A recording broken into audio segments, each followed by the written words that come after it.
Mening ismim Obidxon Yo'ldoshev. Mana bir necha yildirki Saudiya Arabistonida xizmat yuritib kelamiz. Sir nomli milliy avtokonsernda ishlayman. Ishlab chiqarish boshlig'i bo'lib, logistikaga tegishli bo'lgan. Xudoning inoyati bilan alhamdulillah bu yil oilam bilan haj qilish nasib qildi.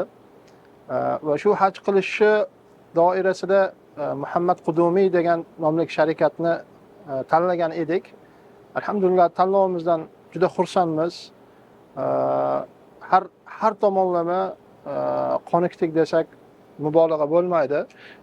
Avvalambor shar'iy tomondan juda ko'p maslahatlar berilishi, ko'p tomondan foydali ishlar qilinishi foydali bo'lsa, boshqa bir tomondan ko'rsatilayotgan xizmat turlari, ozodaligi, osoyishtaligi, tartibligi bir qancha bir guruhlarni yollab berdi, doimiy ravishda tozalikni ta'minlab turilishi, ovqatlarni vaqtida berilishi va hokazo shunga o'xshagan xizmat turlarini ham o'ta yuqori darajaligi bizni hayratga soldi. Biz bundan juda mamnunmiz.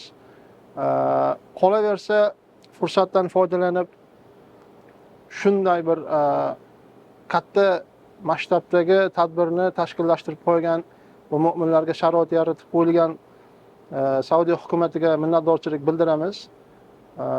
Va hamda butun bir mu'minlarga Eid bayrami bilan, Qurbon bayrami bilan tabriklayman va hojilarni hajlarini Alloh taolo maqbul qilishini so'rab qolamiz. Sa'ylarini mashhur, hajlarini mabrur qilgan bo'lsin ilohim. Assalomu alaykum va rahmatullohi va barakatuh.